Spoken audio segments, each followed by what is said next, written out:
Hello students, today we study about components of food, lecture number 3, class 6 science.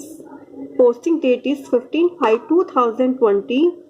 तो हम इसमें chapter 2 components of food हमने first और second lecture में हमने एनसीईआरटी से पढ़ा था और सेकंड लेक्चर में हमने क्या पढ़ा था, test for starch, test for fat and test for protein. तो अब आज हम एनसीईआरटी क्लास 6 साइंस में स्टार्टिंग से थोड़ा सा रिवाइज करेंगे और फिर आगे चैप्टर पढ़ेंगे। In chapter 1 we made list of the food item that we eat. We also identified food items eaten in different parts of India and marked these on its map.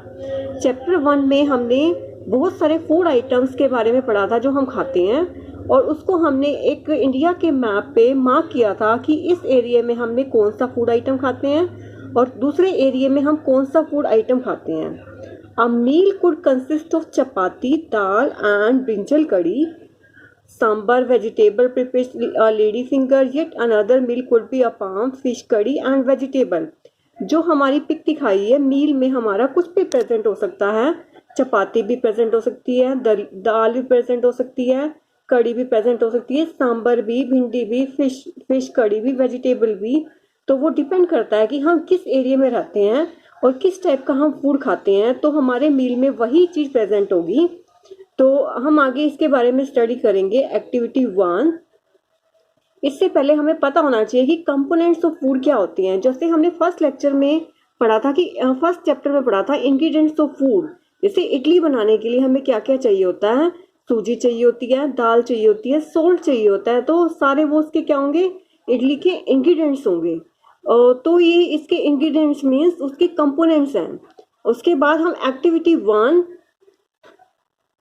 Our meal usually at least one item made of some kind of grain. कह रहे कि हमारा जो खाना होता है उसमें एक तो ग्रेन तो कंपल्सरी होता ही है. दूसरी आइटम दाल भी हो सकती है, मीट भी हो सकता है, वेजिटेबल भी हो सकता है, और भी कोई भी चीज़ प्रेजेंट हो सकती है, लेकिन एक आइटम जो है हमारी ग्रेन की ही होती है. तो हाँ, आगे हम कार्ड भी हो सकते हैं, बटर, मिल्क, पिकल्स भी हो सकते हैं. Some example of meal. जो मील के जो एग्जाम्पल हैं डिफरेंट रीजन में अलग अलग होते हैं. वो टेबल 2.1 नीचे अब दिखाएंगे कि हर एरिया के जो मील हैं डिफरेंट है. Select food item you depicted on map in the food chapter 1. कह रहे हमने चैप्टर 1 में जितने भी फूड आइटम पढ़े थे, इडली पड़ी थी, चाहे चिकन कड़ी पड़ी थी, उसको मैप में हमने बनाया था. तो वो सारे के सारे मील लो और उसको 2.1 नीचे टेबल है उसके अंदर एंटर करना है हमें. वो आगे नीचे स्टडी करेंगे हम कैसे एंटर करेंगे. तो सबसे पहले हमने स्टडी किया कि कंपोनेंट्स ऑफ फूड क्या होते हैं. जो फूड के जो इंग्रेडिएंट्स होते हैं, जो फूड जिस चीज़ से फूड मिलके बना होता है, ये सारे के सारे जो हमारा मील दिखाया हुआ है इसके अंदर जो भी प्रेजेंट है ये हमारे क्या है, कंपोनेंट्स ऑफ फूड. और वो डिपेंड करता है कि हम किस एरिया में रहते हैं. कंपोनेंट ऑफ फूड वेरी करते हैं from region to region. Sometimes we may not really have all this variety in our meals. कि जो मील्स की जो वैरायटी है हमेशा हम ये ऐसा नहीं कि हमेशा ही हमें मिलेगी. जहाँ इफ़ वी आर ट्रैवलिंग, जब हम ट्रैवल कर रहे होते हैं तो सारी वैरायटी मिलना पॉसिबल नहीं है. तो हमें जो भी हमें मिलता है हमें उससे ही काम चलाना होता है. तो ये जो वैरायटी जो है हर जगह मिलना पॉसिबल नहीं है. There must be some reason through which why meals usually consist of such a distribution.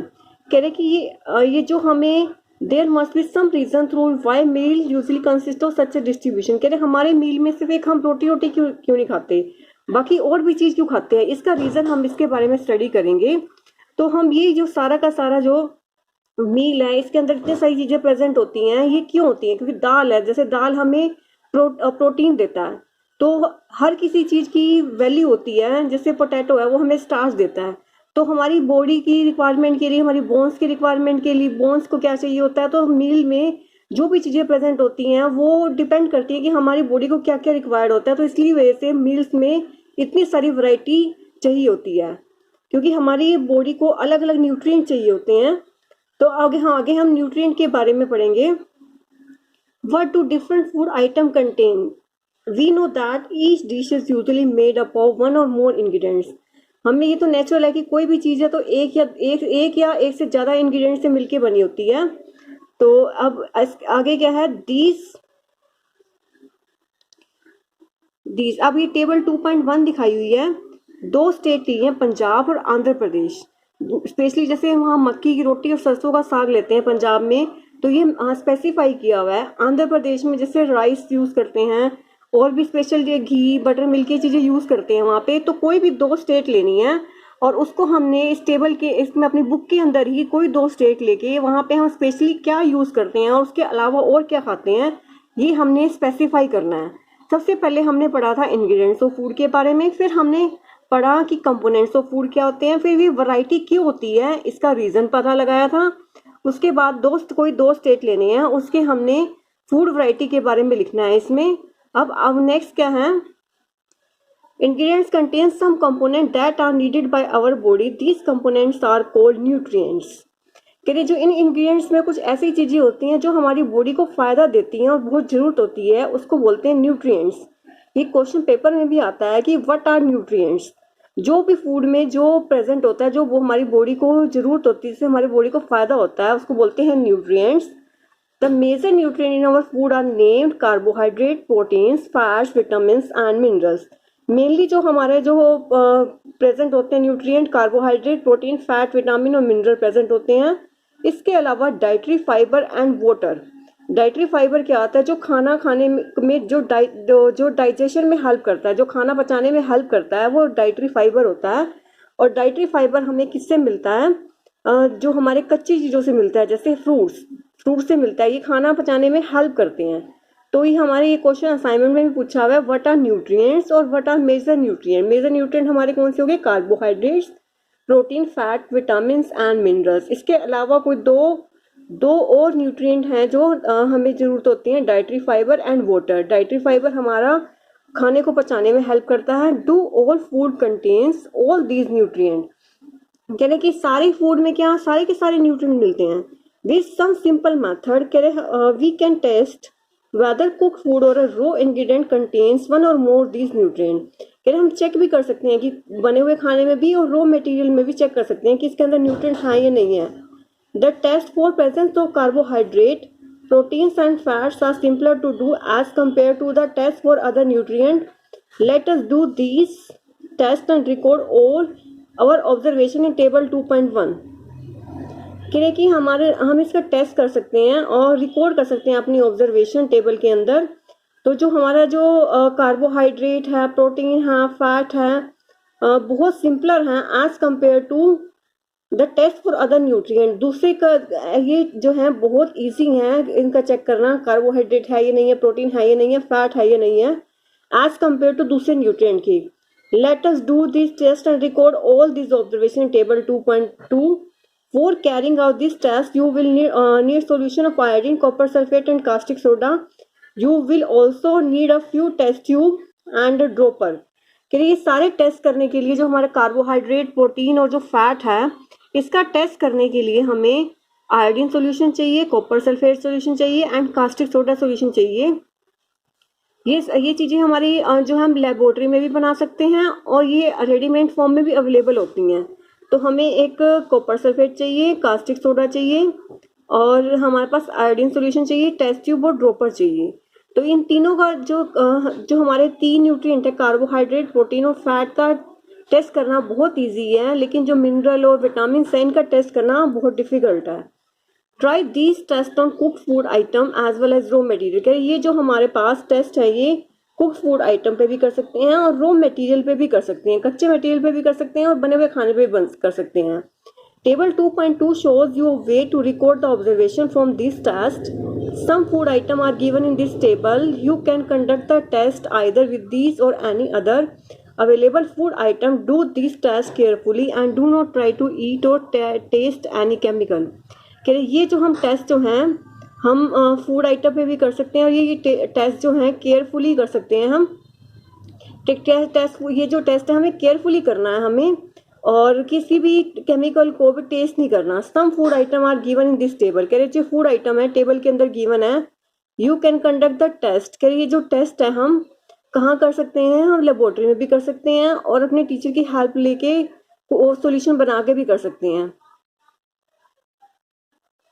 If the required solution are not available in ready-made form, your teacher can prepare them as follows. कह रहे कि ये अगर ये solution readymade form में नहीं है तो टीचर की हेल्प लेके बना भी सकते हैं। Let us begin by testing different food item to see if they contain carbohydrates. कह रहे कि सबसे पहला जो हमारा न्यूट्रिएंट था कार्बोहाइड्रेट्स। कार्बोहाइड्रेट का टेस्ट करने के लिए हमें पता होना चाहिए कि मेनली जो हमारा जो कार्बोहाइड्रेट है दो फॉर्म में मिलता है। एक तो हमारा स्टार्च की फॉर्म में मिलता है और दूसरा हमारा जो है शुगर की फॉर्म में मिलता है। तो हमारे पास जो कार्बोहाइड्रेट होते हैं दो टाइप के होते हैं, एक स्टार्च की फॉर्म में और एक शुगर की फॉर्म में। तो हम सबसे पहला जो है स्टार्च का टेस्ट नीचे करेंगे। इससे पहले हम देखेंगे कि हमारे सॉल्यूशन कैसे बनते हैं। सबसे पहला है हमारा आयोडीन का सॉल्यूशन। आयोडीन का सॉल्यूशन हमारा कैसे बनता है? Dilute solution of iodine can be prepared by adding a few drop of tincture iodine to a test tube half filled with water. कह जो आयोडीन का सॉल्यूशन जो है हमारा कैसे बनाते हैं? आयोडीन के अंदर पानी डालते हैं, डाइल्यूट पानी डालते हैं और फ्यू ड्रॉप्स ऑफ आयोडीन डालते हैं। आयोडीन सॉल्यूशन लेके और उसके अंदर थोड़ा सा पानी डालते हैं तो हमारा क्या बन जाता है? Dilute solution of iodine. और कॉपर सल्फेट सॉल्यूशन कैसे बनता है हमारा? कॉपर सल्फेट में कैसे बनता है हमारा? 2 ग्राम कॉपर सल्फेट जो है 100 मिलीलीटर ऑफ वाटर में डालते हैं। तो कॉपर सल्फेट सॉल्यूशन हमारा क्या कैसे बनता है कि पानी लिया और कॉपर सल्फेट का सोल्ट लिया तो हमारा कॉपर सल्फेट का सॉल्यूशन बन जाता है। तो ये हमने, और एक हमने कास्टिक सोडा का कैसे बनाएंगे? 10 ग्राम कास्टिक सोडा लेके 10 ml ऑफ वाटर में हमें डाल देंगे तो हमारा जो है कास्टिक सोडा का सॉल्यूशन बन जाएगा। तो हम ये 3 सॉल्यूशन कैसे बना सकते हैं हमने पढ़ लिया। और ये हमारा जो है असाइनमेंट में भी पूछा हुआ है कि आयोडीन का सॉल्यूशन कैसे बनाएंगे, कॉपर सल्फेट का सॉल्यूशन कैसे बनाएंगे और कास्टिक सोडा का सॉल्यूशन कैसे बनाएंगे। तो इसमें सब में लिखा हुआ है कि पानी के साथ कितनी क्वांटिटी मिक्स करनी है सोल्ट की। तो आगे सबसे पहला जो हम चेक करेंगे एक्टिविटी 2 में हम चेक कर रहे हैं टेस्ट फॉर स्टार्च। आज एक ही टेस्ट करेंगे। हमने एक्टिविटी लेक्चर 2 में भी स्टार्च का टेस्ट किया था। Take a small quantity of food item और रो इंग्रेडिएंट्स। जैसे पिक में दिखाया हुआ है तो ये स्टार्च का टेस्ट कर रहे हैं। तो सबसे पहले इसने पोटैटो लिया, पोटैटो को कट किया, कट करने के बाद इसने ड्रॉपर की हेल्प से आयोडीन सॉल्यूशन डाल दिया। आयोडीन सॉल्यूशन डालने के बाद इसका कलर ऑब्जर्व किया तो ये जो सॉल्यूशन का कलर क्या होता है? Blue black. अगर ये ब्लू ब्लैक में चेंज हो जाता है तो क्या होता है कि इसमें स्टार्च है, अदरवाइज स्टार्च नहीं है। कोई और भी फूड आइटम ले सकते हैं, उसमें हम चेक कर सकते हैं कि उसके अंदर स्टार्च है या नहीं है। हमने लेक्चर 2 में भी एक्सपेरिमेंट किया था ये कि कोई भी फूड आइटम लेके उसके अंदर ऊपर आयोडीन सॉल्यूशन डाल देंगे 2-3 ड्रॉप और उसके आयोडीन सॉल्यूशन की 2-3 ड्रॉप डालने के बाद अगर वो ब्लू ब्लैक कलर का चेंज हो गया तो वो उसमें स्टार्च प्रेजेंट है, अदरवाइज स्टार्च प्रेजेंट नहीं है। Thank you.